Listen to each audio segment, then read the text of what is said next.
Hello students, हम लोगों ने लास्ट क्लास में रस की परिभाषा पढ़ा था। रस की परिभाषा पहले जानते रस क्या है? रस क्या है? जब किसी काव्य या नाटक को पढ़ने से हमारे हृदय में जो पढ़ने या देखने से जिस आनंद की अनुभूति होती है उसे हम रस कहते हैं। और रस है क्या? रस हमारे काव्य सौंदर्य का एक तत्व है। जो कविताओं को नाटक सजाने में जिन चीजों को हम प्रयोग करते हैं उसमें रस छंद अलंकार होता है, जिसमें से रस उसका एक पार्ट है। ठीक है ना? ये है रस। फिर रस की परिभाषा पढ़ ली थी। रस कितने होते हैं? प्राचीन आर्यों ने रस की संख्या 9 बताई थी, ठीक, लेकिन बाद में भारतीय आचार्य ने उसकी संख्या 11 कर दी। जो दो बाद में जोड़े वो भक्ति रस और वात्सल्य रस है। वात्सल्य रस का स्थायी भाव वात्सल्य और भक्ति रस का देव विषयक रति है। ये दोनों हमारे श्रृंगार रस के पार्ट हैं। और फिर पहला रस जो है वो श्रृंगार रस था। श्रृंगार रस का स्थायी भाव रति था। श्रृंगार रस को ही रसराज कहा जाता है। ये मैंने बताया था, ये क्वेश्चन हमेशा आता है वन वर्ड में कि रसराज की संख्या किसे दी गई थी, यानी रसराज किसे कहा जाता है। तो श्रृंगार रस को ये हमेशा याद रखना कि श्रृंगार रस को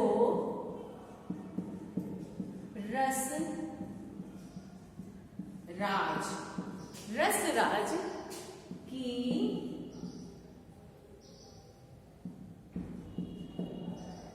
संज्ञा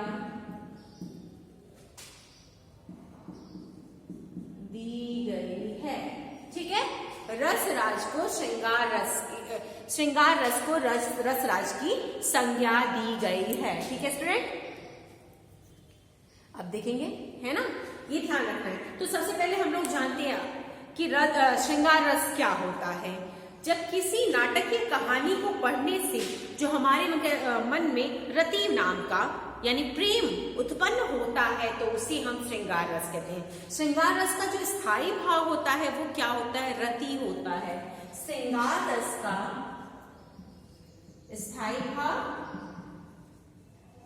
स्थायी भाव जो है वो रति है।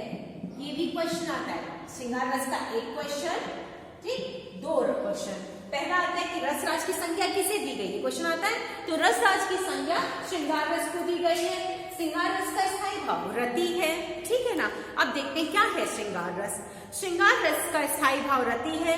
रति जो होता है वो स्त्री पुरुष के प्रेम को कहते हैं। जो स्त्री पुरुष के प्रति प्रेम होता है उसे रति कहते हैं, जिसमें प्रेम की भावना होती है। वात्सल्य जो होता है, वात्सल्य ममता के लिए, माँ और अपने संतान के प्रति होता है। और भक्ति रस है, तीनों इसी के एक ही श्रृंगार रस के ही पार्ट हैं। ठीक है ना? वो ईश्वर के प्रति होता है। तो श्रृंगार रस का सबसे अच्छा उदाहरण हमारी कौन है? मीराबाई है। ठीक है ना? अब देखिए क्या बोलते हैं, स्त्री और पुरुष के प्रति जो प्रेम होता है उसे ही हम रति कहते हैं। जो स्थायी भाव हमारा है वो है रति और रस जो है वो हमारा श्रृंगार रस है। ठीक है? उसमें क्या होता है? रति का जो भाव होता है, रति का भाव विभाव, अनुभाव और संचारी भावों से जब पुष्ट होकर के, जो स्थायी भाव इन्हीं सबसे पुष्ट होकर के, पुष्ट मतलब तैयार होकर के सामने आता है, उस दशा में उसे रस जब प्राप्त होता है तो उसे हम लोग श्रृंगार रस कहते हैं। ठीक है ना? रस 4 चीजों से बनकर बनता है। स्थायी भाव, विभाव, अनुभाव और संचारी भाव से जब पूरा संपन्न होकर पुष्ट होकर तैयार होकर जो भाव निकलता है, जो बनता है, वही हमारा रस कहलाता है। ठीक है ना? जो रति नाम का स्थायी भाव, विभाव, अनुभाव, संचारी भाव से तैयार होकर के निकलता है तो हमारा वो श्रृंगार रस में आ जाता है। ठीक, उदाहरण देखो, श्रृंगार रस को भी दो पार्ट में, एक संयोग श्रृंगार रस और एक वियोग श्रृंगार रस है। संयोग रहता है जब हमारे पास जिससे हम प्रेम करते हैं वो हमारे पास रहता है तो वो संयोग वाला हो जाता है। संयोग, योग साथ में। ठीक है ना? वियोग जो हमसे विपरीत होता है, हमसे दूर होता है। ठीक है? कुछ जब मीराबाई ने अपने पति को, स्वयं को स्त्री और कृष्ण को अपना पति माना था, पढ़ा था ना, तो मेरे तो गिरधर गोपाल दूसरों न कोई, जाके सिर मोर मुकुट मेरो पति सोई, है ना? बता रही है कि कृष्ण मेरे पति, यानी उन्होंने पुरुष और स्वयं को प्रियतमा, स्वयं को स्त्री माना था। ठीक है ना? तो उसमें जिसमें उनके पास में जो इन्होंने जो पद इन्होंने कृष्ण को अपने पास रख के लिखा वो संयोग था। और जिसमें वो बसो मेरे नयनन में नंदन, जिसमें उनसे दूर वाली चीजें रही होंगी वो वियोग, जिसके कारण, वियोगिता के कारण है ना रहता है, जो हमसे दूर है उसके बारे में जब हम कुछ लिखते हैं, उनके प्रति जब प्रेम जागृत होता है तो वो हमारा हो जाता है वियोग रस। ठीक है? देखा जाए तो इसमें क्या हो जाएगा, पहले संयोग रस का एक उदाहरण देखते हैं। संयोग रस में जो उदाहरण है वो है बतरस लालच लाल की मुरली धरी लुकाय। बतरस लालच लाल की मुरली धरी लुकाय, सो करे भौनो हंसे, सो करे भौनो हंसे, दैन कहे नटी जाए। ये कौन है? तो सब ग्वाल वाल भी तो कृष्ण को अपना पति ही मानते हैं, उनसे सब ऐसे प्रेम करते हैं, ठीक है ना। तो उसी में कह रही है बतरस लालच लाल की, लालच बस प्रेम बस ही कृष्ण की मुरली छुपा करके और क्या लुकाए मतलब छुपा करके, सौ करे भवन हंसे और अपनी आंखों से हंस रहे हैं, और दैन कहे नटे जाए, कह रहे कुछ करेगा तब वो उसे मिलेगा। यानी कृष्ण के प्रति अपने प्रेम को, साथ में रहने की जो क्रियाकलाप उसको यहाँ पर दिखा रही है, ठीक है ना। उसके बाद से जब योग रस में देखेंगे तो कैसे दिखेंगे, ही खग, हे खग मृग, हे मधुकर श्रेणी। उदाहरण है वियोग रस में। जब ये जो हमारा उदाहरण मैं आपको बता रही हूँ, दोहा जो है, इसमें राम जी ढूंढ रहे हैं सीता को, भाई उनकी पत्नी है वो, ठीक है ना।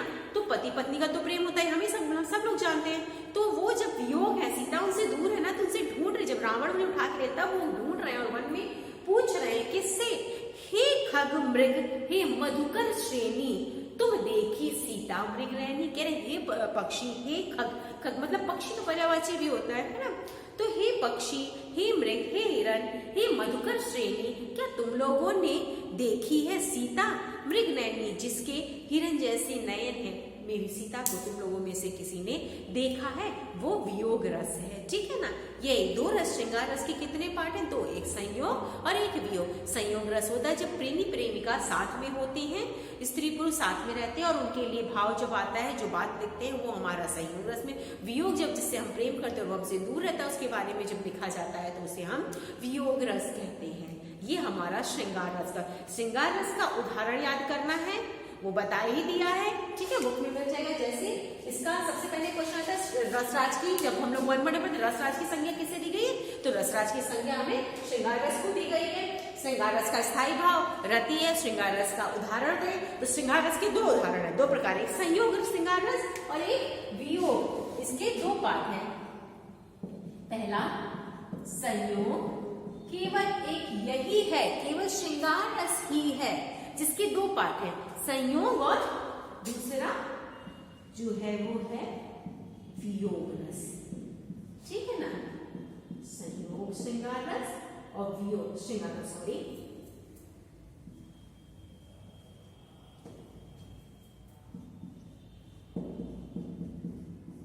संयोग श्रृंगार रस और दूसरा वियोग श्रृंगार रस, ठीक है ना।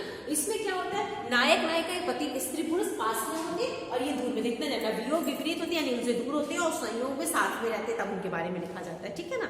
संयोग रस में क्या होता है, नायक नायिका की मिलन की अवस्था में जब वो मिले रहते हैं तो उसमें जो लिखा जाता है, जो पंक्ति, जो रस उत्पन्न होता है, उसे हम संयोग कहते हैं। और वियोग में क्या होता है, नायक नायिका जो होते हैं एक दूसरे से अलग होने की अवस्था में जो चित्रण किया जाता है, जो लिखी जाती है बात, जो बोली जाती है, वो होता है या उन्हें याद देता है, तो उसे कहते हैं। तो वियोग रस का सबसे अच्छा उदाहरण राम और सीता का है, हे खग मृग, हे मधुकर श्रेणी, तुम देखी सीता मृग नयनी। याद कर लीजिएगा। वियोग रस का उदाहरण पूछे, अगर श्रृंगार रस का तो कोई भी लिख करके आप उसमें लिख सकते हैं। और बाय द वे वो अगर पूछते कि वियोग का, तो वियोग का ये हमेशा की हमेशा आता ही रहता है। एक और उदाहरण है वियोग का, हे मैं तो प्रेम दीवानी, मीराबाई कह रही, हे मैं तो प्रेम दीवानी, मेरो दर्द न जाने कोय, सूली पर सेज हमारी, सोवन किस विधि होए। इसमें मीराबाई कहती, हेरी मैं तो प्रेम, कह मैं तो प्रेम की दीवानी, अर्थात मैं कृष्ण की दीवानी हूँ, मेरे दर्द को, मेरे प्रेम को कोई नहीं जान सकता है। सूली ऊपर सेज, यानी सूली के ऊपर, मतलब इस दर्द को उन्होंने सूल कहा है, कांटों के ऊपर मेरा बिस्तर है। और सोवन किस, मतलब इस दर्द के आगे मुझे कुछ और नहीं, मैं कैसे आराम करूं, कैसे मैं अपने आप को तसल्ली दूं, है ना। सोवन किसी विधि, जब कांटे में बिस्तर रहेगा तो कहाँ इंसान सो पाएगा, आराम मिल पाएगा, रिलैक्स, उसी की बात को इसमें मीराबाई कह रही है, ठीक है ना। अब नेक्स्ट हम लोग देखते हैं वीर रस। वीर रस पहला था हमारा श्रृंगार रस। श्रृंगार रस के 3 क्वेश्चन हमेशा आते हैं। श्रृंगार रस की परिभाषा हो गई, श्रृंगार रस का परिभाषा, उसके साथ उदाहरण, फिर रसराज किसे कहा जाता है और श्रृंगार रस का स्थायी भाव क्या होता है। अब आया वीर रस, ठीक है। तो वीर रस देखिए, वीर रस जो होता है उसका स्थायी भाव उत्साह होता है। किसी नाटक या कहानी, किसी नाटक या काव्य को पढ़ने से जब हमारे अंदर उत्साह नामक स्थायी भाव की उत्पत्ति होती है, पुष्ट होकर तैयार होता है, तो उसे हम वीर रस कहते हैं। किसी नाटक या काव्य को पढ़ने से जब हमारे मन में, हमारे हृदय में उत्साह नामक स्थायी भाव पुष्ट होता है, तैयार होता है, तो उससे हम वीर रस कहते हैं, ठीक है।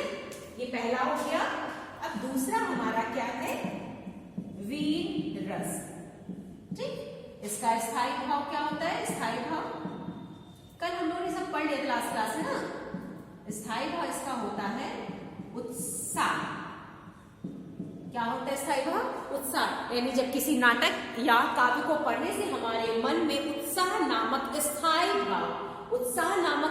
भाव पुष्ट होकर तैयार होता है, तो उसे हम क्या कहते हैं, वीर रस कहते हैं। जैसे अब देख लीजिए, आज ये दोनों पढ़ लेंगे हम, बाकी नेक्स्ट क्लास में पढ़ेंगे, ठीक है ना। देखिए क्या है इसमें, उत्साह नामक होता है विपक्षी की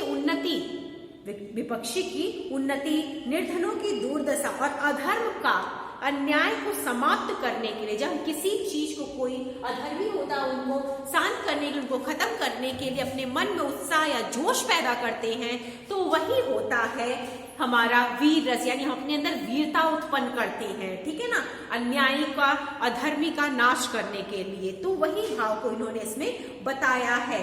जब उत्साह रस दशा में स्थिति पहुंच जाती है, यानी हमारे अंदर वीरता का, हमारे अंदर जोश की भावना आ जाती है, तो हमारे मन में वीर रस निष्पादित होता है, यानी निष्पत्ति होता है, तैयार होता है, ठीक है। इसका उदाहरण देख लीजिए। इसका जो उदाहरण है उसमें कह रहे हैं, जो राउर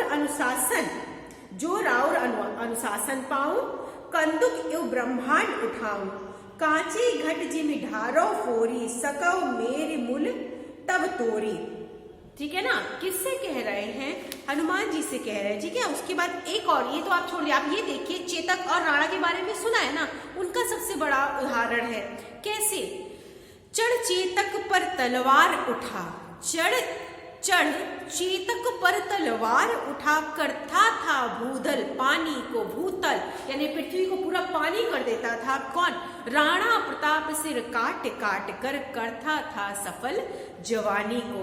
वो अपनी योग्यता को, अपनी वीरता को जो है सफल करता था, अपने मनुष्यता को, अपने आप को दिखाता था, अपनी शक्ति को दिखाता था कि वो जो इस प्रकार से अपने दुश्मनों का नाश करता था। कौन, राणा प्रताप का नाम सुना उन्होंने। तो ये हमारा वीर रस का सबसे अच्छा उदाहरण है, ठीक है।